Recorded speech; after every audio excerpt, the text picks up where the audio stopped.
तो last week हम लोगों ने magnetic properties of transition metal complexes के बारे में काफी कुछ पढ़ा। और लास्ट जो हमने बात की थी वो की थी टेम्परेचर डिपेंडेंसी की, कि जितने भी मैग्नेटिक सब्सटेंसेस हैं वो टेम्परेचर के साथ में किस तरह से अपनी मैग्नेटिक प्रॉपर्टीज को एडजस्ट करते हैं, या टेम्परेचर के साथ में किस तरह से उनकी मैग्नेटिक प्रॉपर्टीज में वेरिएशंस आते हैं। तो इसके लिए हमने एक तो बात की क्यूरीज लॉ की, जो कि सभी पैरामैग्नेटिक सब्सटेंसेस पर अप्लाई होता है, या सभी पैरामैग्नेटिक जो कंपाउंड्स हैं वो उस क्यूरी लॉ को ओबे करते हैं। बट बहुत से ऐसे कंपाउंड्स भी हैं जो क्यूरी लॉ को ओबे नहीं करते या फॉलो नहीं करते। तो वहां पर वीस ने एक करेक्शन दिया, और उस करेक्शन को हमने एक दूसरे लॉ के साथ में एक इक्वेशन दूसरी लेकर के और उसे क्यूरी वीस लॉ कहा। ये सारी की सारी जो बातें हैं वो हम पढ़ चुके थे। इससे पहले हमने और भी बहुत सारी चीजें डिस्कस की थी, जिसमें पैरामैग्नेटिक सब्सटेंसेस के टाइप्स किस तरह के होते हैं उस पर हमने बात की थी। तो हमने देखा कि पैरामैग्नेटिक सब्सटेंसेस होते हैं पैरामैग्नेटिक, डायमैग्नेटिक और फेरोमैग्नेटिक, एंटी फेरोमैग्नेटिक और फेरीमैग्नेटिक। ये चार पांच टाइप के मैग्नेटिक जो नेचर है सब्सटेंसेस का, उस पर हमने बात की थी। लेकिन टेम्परेचर के साथ में उनकी जो रिलेशन था उसको हमने स्टडी नहीं किया था। बट अब जब हमने टेम्परेचर के बारे में समझ लिया कि टेम्परेचर भी एक इम्पॉर्टेंट रोल प्ले करता है जब हम किसी भी सब्सटेंस की मैग्नेटिक प्रॉपर्टी को पढ़ते हैं, तो अब हम कुछ जो मैग्नेटिक सब्सटेंसेस हैं उनको वापस से टेम्परेचर के बेस पर समझने की कोशिश करेंगे, या टेम्परेचर के साथ में वो किस तरह से वैरी करता है उसको समझने की कोशिश करेंगे। सो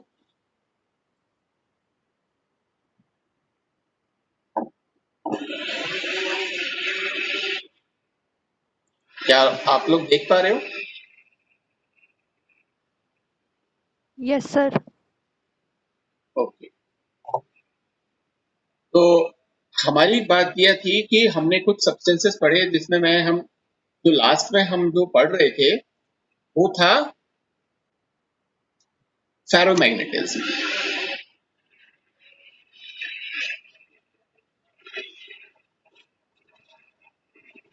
फेरोमैग्नेटिज्म।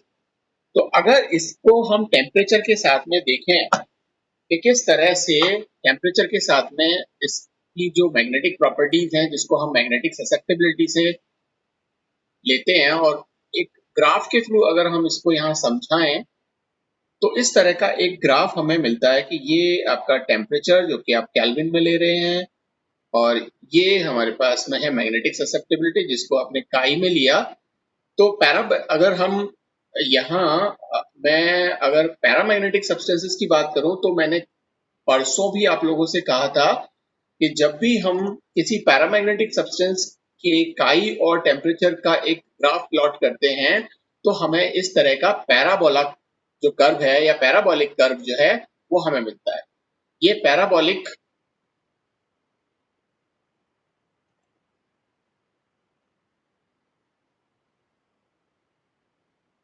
कर्व हमको मिलता है, ठीक है।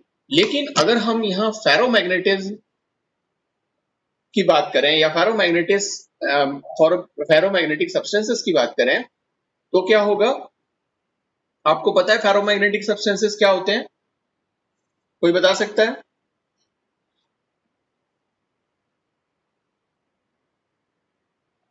Yes sir. हाँ बताओ। When they placed in the magnetic field, their neighbor atom arranged parallelly. okay. बिल्कुल, कि जब हम किसी भी सब्सटेंस को किसी मैग्नेटिक फील्ड में रखते हैं तो उस मैग्नेटिक फील्ड की वजह से जो मैग्नेटिक डाइपोल क्रिएट होता है नेबरिंग एटम्स में, वो अपने आप को पैरेलल और एक सेम डायरेक्शन में अरेंज कर लेते हैं, ठीक है ना। तो उसको हमने अगर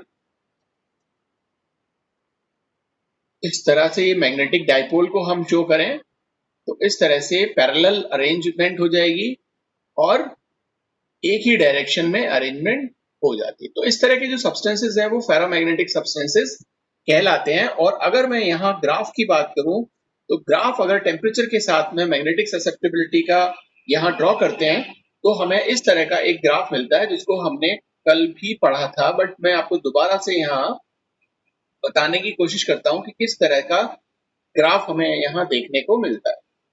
ठीक है, तो ये सडन चेंज आता है और फिर एक पर्टिकुलर टाइम के बाद में ये जो चेंज है वो धीमा हो जाता है। ठीक है ना, तो इस पर्टिकुलर टेम्परेचर को, जिस पर्टिकुलर टेम्परेचर पर ये जो पर्टिकुलर पॉइंट आप यहाँ देख रहे हो, इसको हम बोलते हैं टीसी। क्या बोलेंगे? टीसी। और इस टीसी का मतलब है कि यह है क्यूरी टेम्परेचर। ठीक है, so this particular point is TC, means Curie temperature. अगर आप इस ग्राफ को ध्यान से देखो तो आपको पता चल रहा है कि जब हम टेम्परेचर को बढ़ाते हैं, धीरे धीरे धीरे धीरे हमने यहां से यहां तक बढ़ाया, जो हमारी वैल्यू थी टेम्परेचर की उसको हमने यहाँ इस 0 पॉइंट से और इस टेम्परेचर तक बढ़ाया, तो बहुत तेजी से मैग्नेटिक ससेप्टिबिलिटी में डाउनफॉल हुआ। और एक पर्टिकुलर टाइम के बाद, एक पर्टिकुलर पॉइंट पर जब वो टेम्परेचर पहुंच गया, उसके बाद भी हम उस टेम्परेचर को बढ़ाते रहते हैं, तो जितना तेजी से मैग्नेटिक ससेप्टिबिलिटी शुरू में कम हुई थी, अब वो डिक्रीज होने की जो रेट है वो क्या हो जाएगी? कम हो जाएगी या स्लोली डिक्रीज होगा। ठीक है, तो इस पर्टिकुलर टेम्परेचर को हम बोलते हैं क्यूरी टेम्परेचर, जिस टेम्परेचर पर क्या हो जाता है? मैग्नेटिक ससेप्टिबिलिटी स्लोली चेंज होती है, या वो टेम्परेचर जिस पर सभी ये जो फेरोमैग्नेटिक सब्सटेंस है वो पैरामैग्नेटिक सब्सटेंस की तरह बिहेव करने लगता है। क्योंकि अभी थोड़ी देर पहले भी मैंने आपको बताया कि पैरामैग्नेटिक कर्व जो है वो कैसा आता है? पैराबोलिक आता है। ठीक है ना, तो अगर हम इस कर्व को अगर हम इस तरह से देखें तो आप यहाँ देख रहे हो कि देखो यहाँ इस पर्टिकुलर पॉइंट तक तो सेम आ रहा है, लेकिन यहाँ जाकर के इस तरह का फ्लैट कर्व होना शुरू हो जाता है। तो यहाँ पर भी आप इस क्यूरी टेम्परेचर के बाद देखोगे कि ये जो कर्व है वो फ्लैट होना शुरू हो गया है। और फ्लैट होना जब शुरू हो गया है तो इसलिए हम ये कह सकते हैं कि इस पर्टिकुलर टेम्परेचर के बाद ये जो फेरोमैग्नेटिक सब्सटेंस है वो पैरामैग्नेटिक सब्सटेंस की तरह बिहेव करने लगता है। ठीक है, सो एक बात हमें यहाँ पर फेरोमैग्नेटिज्म के बारे में पता चली कि टेम्परेचर के साथ में इसकी डिपेंडेंस किस तरह से है। दूसरा जो हमारा सब्सटेंस था वो है एंटी फेरोमैग्नेटिक। सेकेंड सब्सटेंस जो है वो है anti ferromagnetic. Anti ferromagnetic substance कौन से थे? कोई और बताओ, हनी?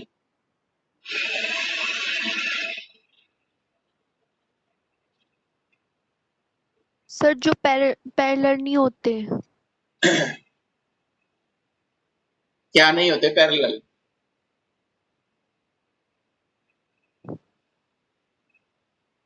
पैरेलल क्या नहीं होता बेटा?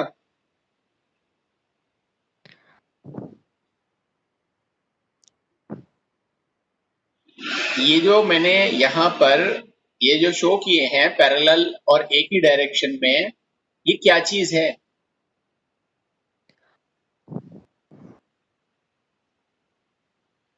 ये जो मैंने सर्किल किया है ये क्या चीज है? इसे आप क्या बोलोगे?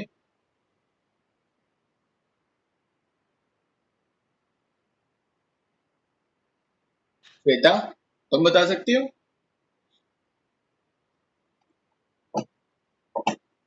सर ये एटम है, जब मैग्नेटिक फील्ड में रखे जाते हैं तो हाँ, चलो माइक बंद कर लो दोनों। ये बेटा डाइपोल्स है ना? जो मॉलिक्यूल उस सब्सटेंस में प्रेजेंट है, मॉलिक्यूल्स या एटम या जो भी स्पीसी वहां प्रेजेंट है, उसमें जब हमने कहा कि जब उसको मैग्नेटिक फील्ड में रखते हैं उस सब्सटेंस को, ये मैग्नेटिक फील्ड जब हम यहाँ लगा देते हैं और इस सब्सटेंस को हमने यहाँ पर रखा हुआ है इस मैग्नेटिक फील्ड में और मैग्नेटिक फील्ड इस पर अप्लाई किया हुआ है, तो इस सब्सटेंस से होकर के मैग्नेटिक फील्ड गुजरता है। ठीक है, तो ये जो सब्सटेंस जो बीच में रखा हुआ है, ये मैग्नेटिक सब्सटेंस में क्या हो जाता है? इंड्यूस्ड मैग्नेटिक फील्ड क्रिएट हो जाता है। और इसके जो पार्टिकल्स हैं, मॉलिक्यूल्स हैं, स्पीसीज हैं, वो अपने आप को एक पर्टिकुलर डायरेक्शन में ओरिएंट कर लेते हैं। ठीक है, तो ये जो यहाँ पर हमने यहाँ अपवर्ड एरो से शो किया हुआ है, ये क्या है? मैग्नेटिक डाइपोल्स है। मैग्नेटिक डाइपोल मतलब जो मॉलिक्यूल्स मैग्नेटिक फील्ड लगाने पर एक पर्टिकुलर अरेंजमेंट में आ गए हैं, उनको हमने यहाँ पर शो किया है। ठीक है, तो इनकी ओरिएंटेशन पैरेलल है। लेकिन अगर हम एंटी फेरोमैग्नेटिक सब्सटेंस की बात करेंगे तो एंटी फेरोमैग्नेटिक सब्सटेंस में जो डाइपोल्स हैं ये पैरेलल तो अरेंज होंगे, इस तरह से पैरेलल ही अरेंज होंगे। ठीक है ना, ऐसा नहीं है कि पैरेलल अरेंज नहीं होंगे, लेकिन ये पैरेलल अरेंज होने के साथ साथ अपोजिट डायरेक्शन में इनका डायरेक्शन होगी, है ना। मैंने यहाँ पर यस सर, जो डायरेक्शन है वो अपोजिट होगी। तो आप यहाँ देखोगे कि एक अपवर्ड है, दूसरा डाउनवर्ड है, एक अपवर्ड है, दूसरा डाउनवर्ड है। तो यहाँ पर ये अपोजिट डायरेक्शन में इनका अरेंजमेंट हो जाता है। इसकी वजह से जो टोटल मैग्नेटिज्म है वो तो जीरो हो जाएगा, लेकिन जो हो जाता है कि ये एक दूसरे को कैंसल आउट कर देते हैं। लेकिन अगर ऐसे सब्सटेंसेस पर भी हम टेम्परेचर को अप्लाई करें और टेम्परेचर इनका बढ़ाएं और वहां देखें कि जो हमारे पास ग्राफ है, ग्राफ किस तरीके का हो जाएगा, तो एंटी फेरोमैग्नेटिक सब्सटेंस का ग्राफ कुछ इस तरह से आपको देखने को मिलेगा। तो ये हमारे पास में टेम्परेचर, जिसको हमने यहाँ केल्विन में शो किया है, ये इधर बढ़ रहा है। ये मैग्नेटिक ससेप्टिबिलिटी है। महिमा बेटा माइक को ऑफ कर लो।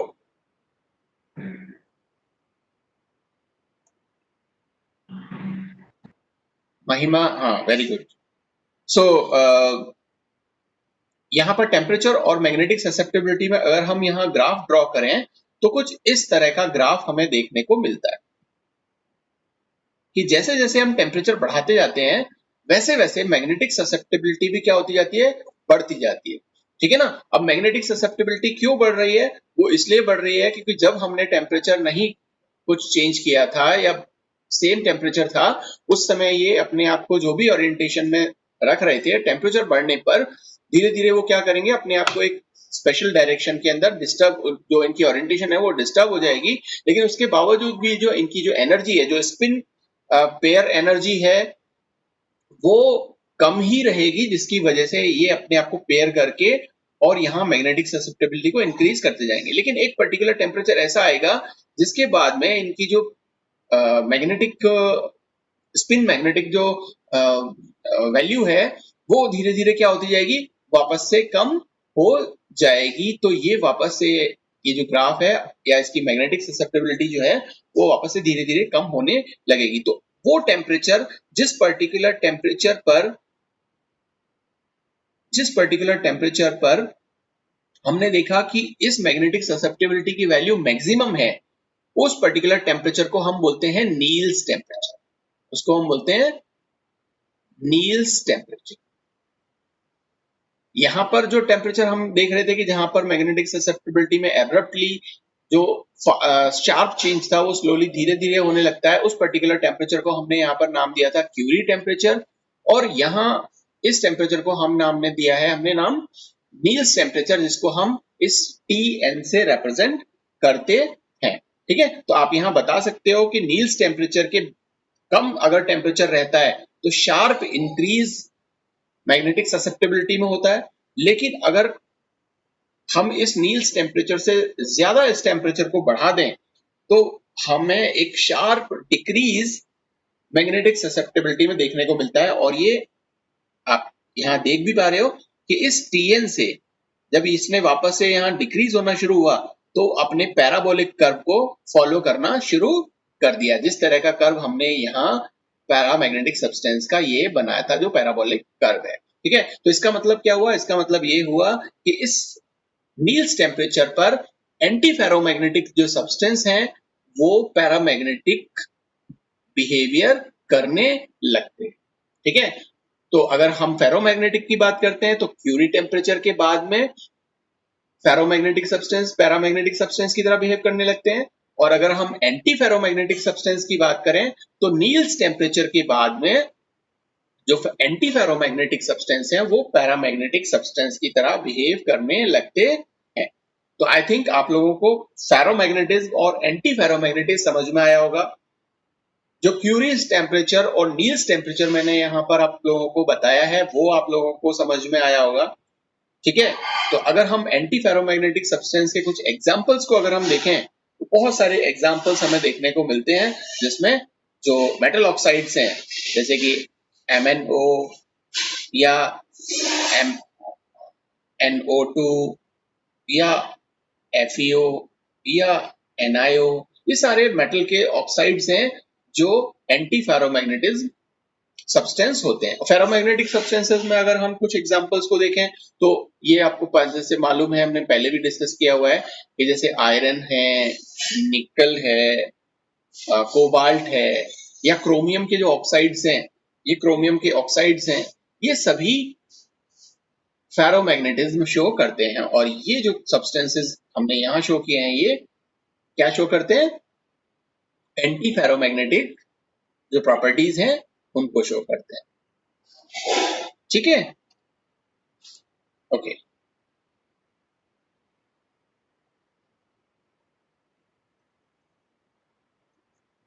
नाउ एक और टाइप के सब्सटेंस हमने देखे थे और उनको हम बोलते हैं फेरी मैग्नेटिक सब्सटेंस। जो थर्ड टाइप का जो हमारा सब्सटेंस था वो था फेरी मैग्नेटिक सब्सटेंस। फेरी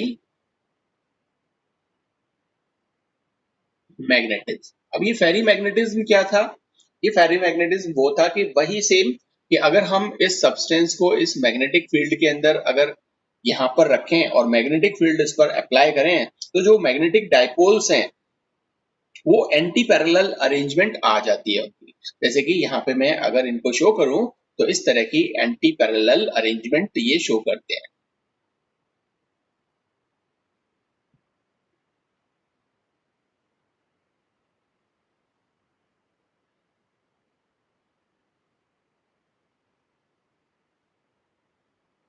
तो आप देख रहे हो कि एक अपवर्ड है, एक डाउनवर्ड है, एक अपवर्ड है, एक डाउनवर्ड है। लेकिन यहाँ पर एक चीज और आप लोगों को दिख रही होगी कि यहाँ जो मैग्नेटिक डाइपोल है उसकी वैल्यू ज्यादा है, जबकि जो अपोजिट में मैग्नेटिक डाइपोल की वैल्यू क्या है? कम है। यहाँ पर भी मैग्नेटिक डाइपोल्स की वैल्यू ज्यादा है, जबकि इसका जो अपोजिट स्पिन है वहां जो मैग्नेटिक डाइपोल है उसकी वैल्यू कम है।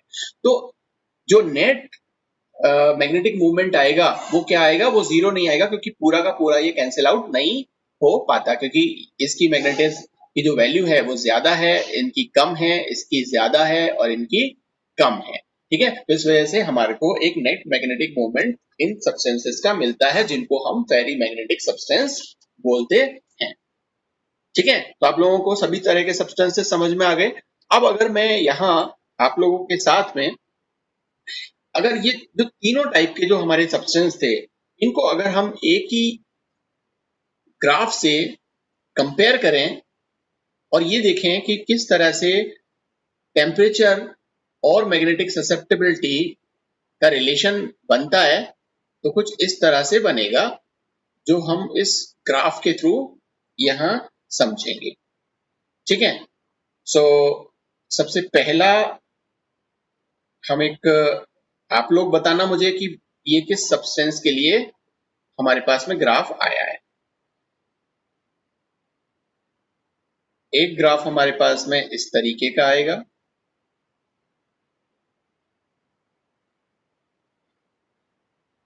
और एक ग्राफ हमारे पास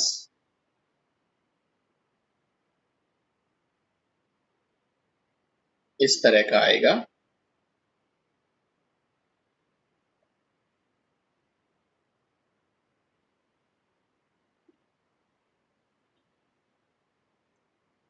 तो ये जो रेड वाला जो ग्राफ हमने यहाँ पर देखा है, ठीक है ना, ये ग्राफ क्या दिखा रहा है? ये ग्राफ दिखा रहा है टेम्परेचर पर अगर हम देखें तो एक टीएन की वैल्यू जो टेम्परेचर बढ़ाने पर धीरे धीरे बढ़ती है और एक पर्टिकुलर मैक्सिमम पोजीशन पर आने के बाद में उस नील्स टेम्परेचर के बाद में वापस से शार्प डिक्रीज इसमें होने लगता है। तो ये जो टेम्परेचर आप यहाँ एक लाइन ड्रॉ अगर आप करते हो तो ये जो टेम्परेचर आता है वो Tn, जिसको आप नील्स टेम्परेचर कहते हो। ठीक है, सो ये जो सब्सटेंस है, ये सब्सटेंस क्या हो जाएगा,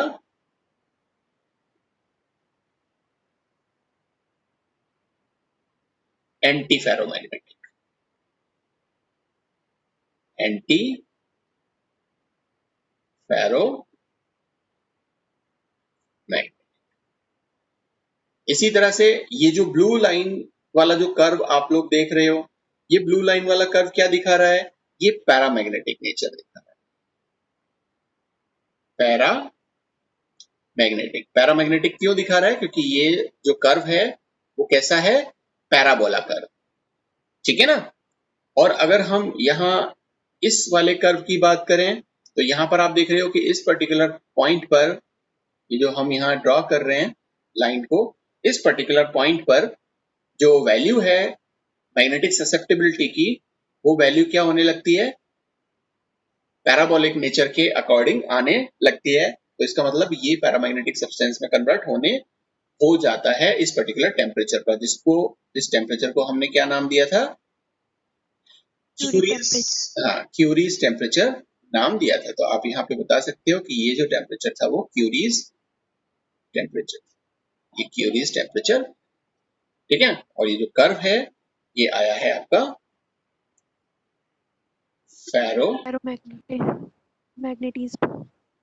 मैग्नेटिक। ठीक है ना। तो आप यहाँ पे इस पर्टिकुलर एक ग्राफ से ही कंपेयर कर सकते हो कि जो वैल्यूज हैं हमारे पास में अलग अलग सब्सटेंसेस की, मैग्नेटिक ससेप्टेबिलिटी की और टेम्परेचर के साथ में उनकी डिपेंडेंस की, उसको हम इजीली यहाँ पर बता सकते हैं कि किस तरह का कर्व ये देते हैं। ठीक है, आगे बात समझ में सभी लोगों को, ये कर्व भी आगे फर्दर फॉलो इस तरह से करें। ठीक है ना। तो एक किसी पर्टिकुलर टेम्परेचर के बाद ये सभी के सभी कर्व जो है वो पैराबोलिक उसमें आ जाते हैं। लेकिन जो फेरी मैग्नेटिक सब्सटेंसेस होते हैं, अभी इससे पहले भी मैंने आप लोगों को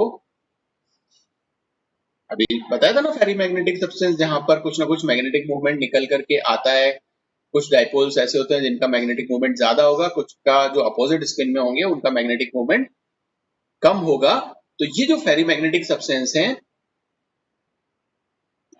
इनका टेम्परेचर पर जो अगर हम वेरिएशन देखें तो वो हमें ज्यादा अच्छे से देखने को नहीं मिलता, क्योंकि यहाँ पर कुछ ना कुछ पैरामैग्नेटिक नेचर वहां आता ही है, क्योंकि जो इनकी अलाइनमेंट है वो एक पर्टिकुलर किसी एक सिंगल डायरेक्शन में नहीं होती, बल्कि सभी डायरेक्शंस में होती है। कहीं पर थोड़ी ज्यादा होगी, कहीं पर थोड़ी कम होगी, तो इस वजह से। ठीक है, और बाकी के जो हमारे पास में पैरामैग्नेटिक, एंटी फेरोमैग्नेटिक और फेरोमैग्नेटिक सब्सटेंसेस हैं, वो टेम्परेचर के साथ में अपनी एक वेरिएशन रखते हैं या टेम्परेचर के साथ में डिपेंड करते हैं। ठीक है, सो ये सारी की सारी बातें हमने मैग्नेटिज्म को लेकर के यहाँ पर देखी। अभी ये मैग्नेटिज्म में जो कोऑर्डिनेशन कंपाउंड्स या ट्रांजिशन मेटल कॉम्प्लेक्सेस की जो हम पढ़ रहे थे, वो यहाँ पर ऑलमोस्ट खत्म हो गई। जो हमारा लास्ट टॉपिक जो बचा हुआ है वो है कि अब हम देखेंगे कि एप्लीकेशंस की ये जो मैग्नेटिक ससेप्टिबिलिटी है, इसको हम कहां कहां अप्लाई करके किन किन चीजों में काम में ले सकते हैं। तो एप्लीकेशन ऑफ मैग्नेटिक ससेप्टिबिलिटी, इसकी हम बात करेंगे, एप्लीकेशंस की। ठीक है, तो देखो कुछ एप्लीकेशंस तो जब हम पढ़ रहे थे उन्हीं में हम लोगों ने पढ़ ली। ठीक है ना। अगर आप लोगों को याद हो तो हमें पता है कि हम मैग्नेटिक ससेप्टिबिलिटी से अनपेयर्ड नंबर ऑफ इलेक्ट्रॉन्स निकाल सकते हैं। अनपेयर्ड नंबर ऑफ इलेक्ट्रॉन्स की जो डिटर्मिनेशन है वो हम कर सकते हैं। हमने डिटरमाइन किए थे ना sir.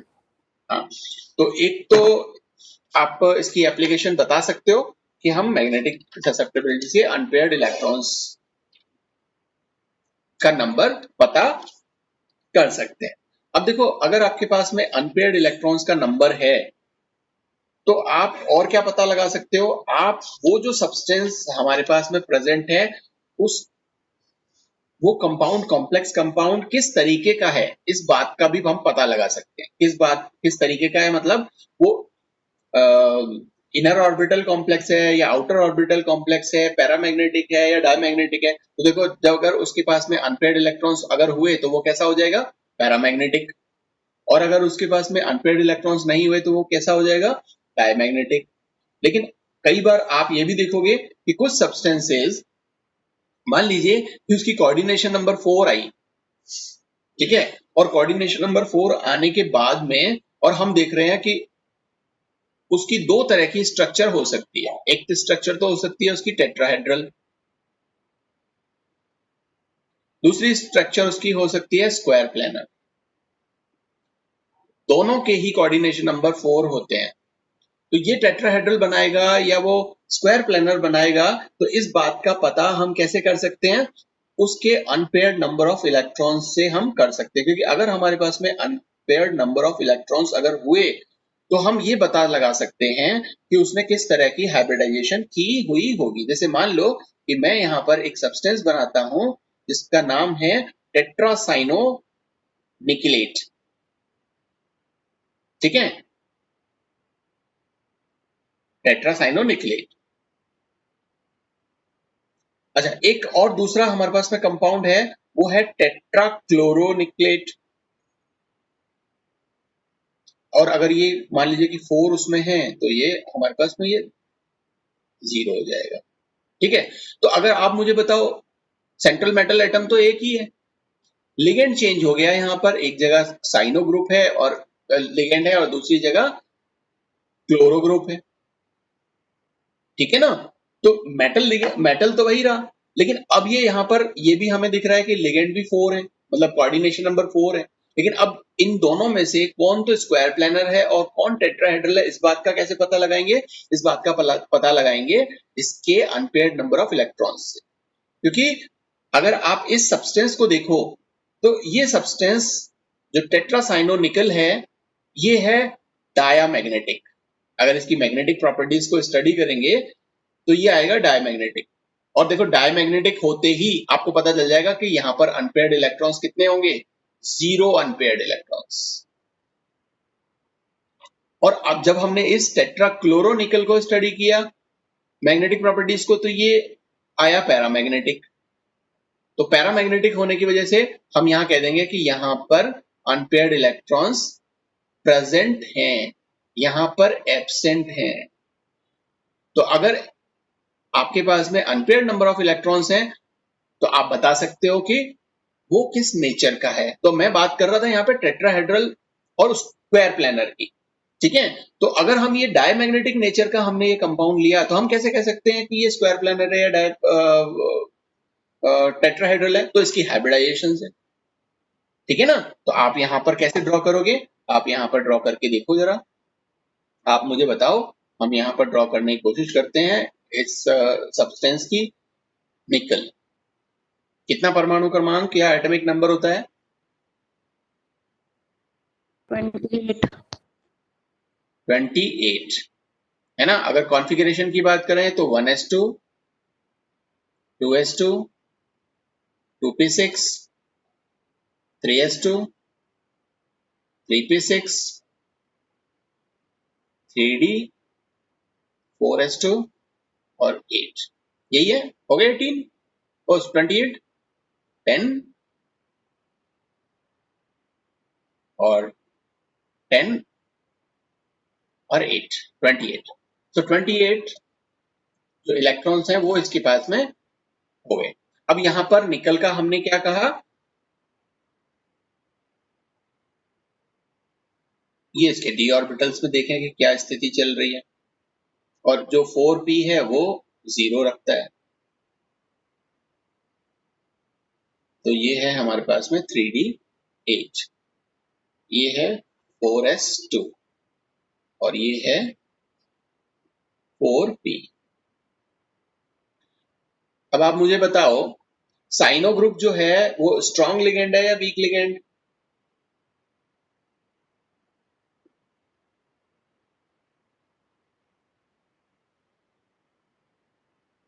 Hello. CN sir group जो, हाँ, सीएन ग्रुप जो है वो स्ट्रॉन्ग लिगेंड है या वीक लिगेंड है, सर स्ट्रॉन्ग लिगैंड है। स्ट्रॉन्ग लिगेंड है, और स्ट्रॉन्ग लिगेंड में जो पेयरिंग एनर्जी है उसकी वैल्यू कम होती है तो वो इजीली पेयर कर लेते हैं, ये आप लोगों को पता है। तो डी के जो 8 इलेक्ट्रॉन्स हैं उसको आप कैसे भरोगे, उसके आप भरोगे पेयरिंग करते हुए।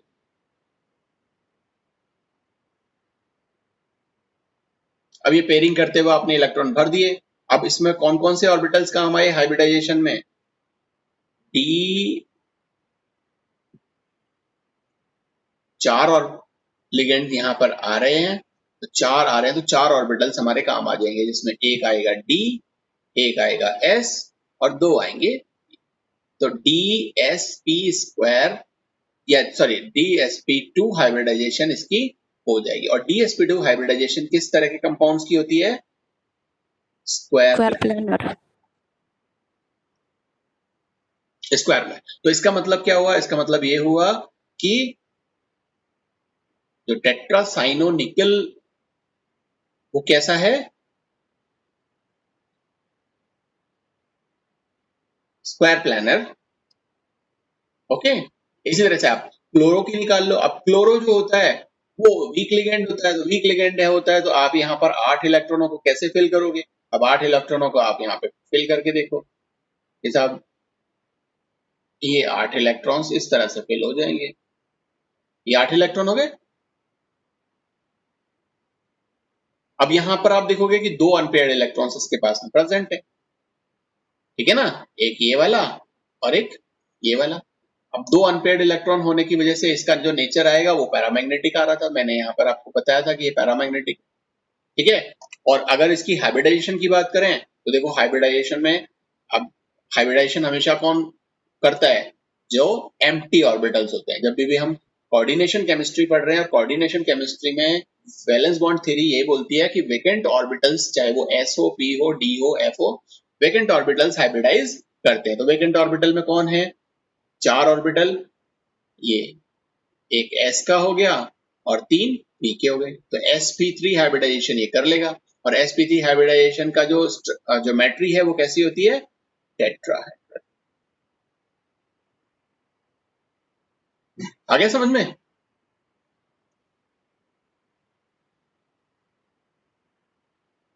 तो इस तरह से आप क्या बता सकते हो, जो कॉम्प्लेक्स कंपाउंड है उसमें अगर अनपेयर्ड इलेक्ट्रॉन नंबर बता सकते हो, अनपेयर्ड नंबर अगर आपको पता है तो आप ये बता सकते हो कि वो किस ज्योमेट्री का होगा, ठीक है, या मैग्नेटिक होगा या डायमैग्नेटिक होगा। तो ये सारी की सारी जो चीजें हैं वो आप यहाँ इजीली बता सकते हो। इसी तरह से हम और भी बातों का पता लगा सकते हैं। तो उसमें एक एप्लीकेशन और है, वो एप्लीकेशन क्या है, वो एप्लीकेशन है कि हम जो ऑड इलेक्ट्रॉन मॉलिक्यूल्स होते हैं ना बेटा, ऑड इलेक्ट्रॉन मॉलिक्यूल्स, ऐसे मॉलिक्यूल्स जिसमें ऑड इलेक्ट्रॉन प्रेजेंट होते हैं। वैसे तो हमें पता है कि सब में कैसे होते हैं, इवन नंबर ऑफ इलेक्ट्रॉन्स होते हैं, लेकिन ऐसा बॉन्ड जिसमें ऑड इलेक्ट्रॉन्स प्रेजेंट हो, जैसे कि ये NO या फिर NO2 या फिर ClO2, इसमें ऑड इलेक्ट्रॉन्स रहते हैं। मतलब एक बॉन्ड को बनाने के लिए यहाँ पे 3 इलेक्ट्रॉन्स काम आते हैं, ठीक है ना।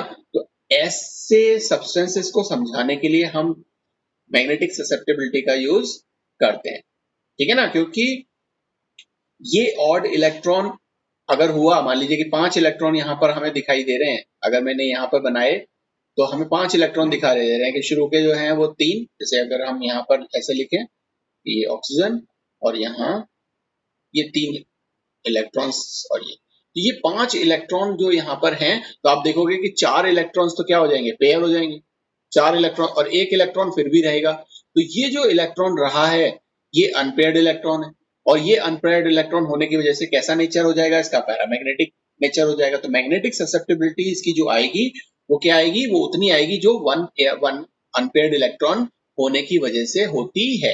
तो अगर किसी सब्सटेंस में इस तरह की आ रही है तो आप वहां पे बता सकते हो कि वो कैसा सिस्टम है, वो ऑड इलेक्ट्रॉन मॉलिक्यूल वाला कोई स्पीसी या कंपाउंड है, ठीक है। इसी तरह से बहुत सारे सब्सटेंसेस ऐसे हैं जिनकी जो फॉर्मूला है, मॉलिक्यूलर फार्मूला, वो हम पहले कुछ और मानते थे, उनका स्ट्रक्चर मॉलिक्यूलर फॉर्मूला। बाद में जब हमको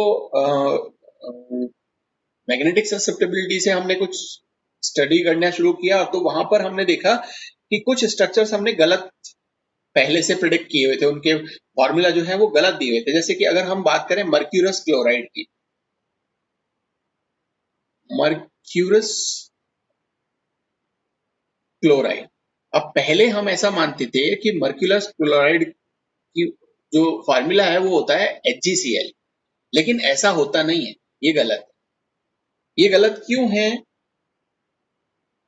क्यों? क्योंकि जो मर्क्यूरस क्लोराइड है, जब हमने इसकी मैग्नेटिक ससेप्टेबिलिटी स्टडी की तो हमने देखा कि ये तो डायमैग्नेटिक नेचर का है, डायमैग्नेटिक नेचर का है। लेकिन जब हम इस फॉर्मूले से और निकालते हैं तो इसमें अनपेयर्ड इलेक्ट्रॉन हमारे पास आ रहे होते हैं, तो हमें ऐसा लगता था कि ये पैरामैग्नेटिक है। तब हमने एक्सपेरिमेंटल नहीं किया था इसको।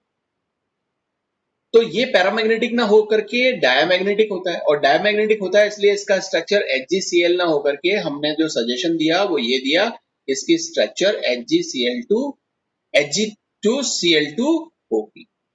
तो ये हमने यहाँ पर इसी तरह से जो क्यूप्रस क्लोराइड होता है जिसको हम CuCl मानते थे, वो ऐसा नहीं है। क्यों? क्योंकि ये कैसा है? डायमैग्नेटिक। जबकि हम क्या बोल रहे हैं थियोरेटिकली कि ये पैरामैग्नेटिक होना चाहिए, ठीक है। और आपको पता भी है कि अगर हम CuCl को अगर हम देखें तो ये यहाँ पर Cu प्लस में होगा, और Cu प्लस जो है वो कलरलेस होता है, क्योंकि यहाँ पर इसके पास में अनपेयर्ड इलेक्ट्रॉन होता ही नहीं है जो मूव करे, डी ट्रांजिशन करके और कलर शो करे। तो इसलिए आप यहाँ बता सकते हो कि क्यूप्रस क्लोराइड जो है वो डायमैग्नेटिक होता है, पैरामैग्नेटिक नहीं होता। इसलिए इसकी स्ट्रक्चर ये जो CuCl2 वाली है वो नहीं होगी, बल्कि इसकी नई स्ट्रक्चर हमने बताई कि Cu2Cl2 होगी। तो इस तरह से बहुत सारे कंपाउंड्स हैं जिनकी जो फार्मूला है उस फार्मूले को, सॉरी मैं बार बार स्ट्रक्चर बोल रहा था, उसकी जो फार्मूला है उस फार्मूले को हमने वहां पे करेक्ट किया, या हम किसी सब्सटेंस का जो फार्मूला है वो असाइन कर सकते हैं या दे सकते हैं कि वो सब्सटेंस किस फार्मूले से रिप्रेजेंट किया जाए, ठीक है। इसी तरह से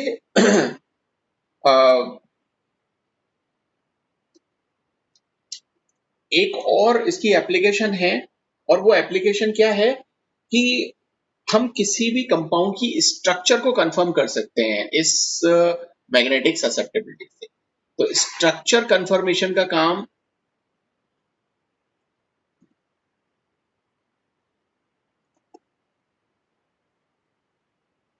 स्ट्रक्चर कंफर्मेशन,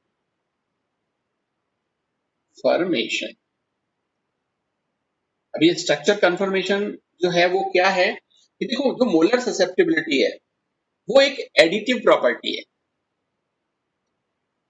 एडिटिव प्रॉपर्टी, और कॉन्स्टिट्यूटिव प्रॉपर्टी, एडिटिव या कॉन्स्टिट्यूटिव प्रॉपर्टी। अब ये एडिटिव और कॉन्स्टिट्यूटिव प्रॉपर्टी का मतलब क्या हुआ कि अगर आपने कहीं पर एक थोड़ा सब्सटेंस लिया और कहीं पर आपने ज्यादा सब्सटेंस लिया, तो ज्यादा सब्सटेंस अगर होगा तो उसकी ससेप्टेबिलिटी अलग होगी और कम होगा उसकी ससेप्टेबिलिटी अलग होगी। मतलब कि आप यहाँ पर क्वांटिटी को चेंज करके और मैग्नेटिक ससेप्टेबिलिटी को चेंज कर सकते हैं। इसीलिए से हम बोलते हैं एडिटिव, कि आप थोड़ा सा सब्सटेंस और ऐड करो तो मैग्नेटिक ससेप्टेबिलिटी भी और ऐड हो जाएगी या चेंज हो जाएगी, ठीक है ना। तो डिफरेंट डिफरेंट एटम्स पर अब हम कोई सा भी सब्सटेंस यहां पर ले लें, हर एटम की जो एक्सपेरिमेंटल वैल्यू है chi_m की, तो हर एटम की, हर बॉन्ड की, जितने भी बॉन्ड उसमें प्रेजेंट हो, चाहे वो सिंगल बॉन्ड प्रेजेंट हो, चाहे डबल बॉन्ड प्रेजेंट हो, चाहे ट्रिपल बॉन्ड प्रेजेंट हो, हर तरह के बॉन्ड की एक स्पेसिफिक chi_m की वैल्यू होती है, या जो मैग्नेटिक ससेप्टेबिलिटी है उसकी वैल्यू होती है। अगर वो वहां पर रिंग है या स्ट्रक्चर है, मतलब स्ट्रेट चेन वाला, तो उसकी भी एक अलग से मैग्नेटिक ससेप्टेबिलिटी होती है।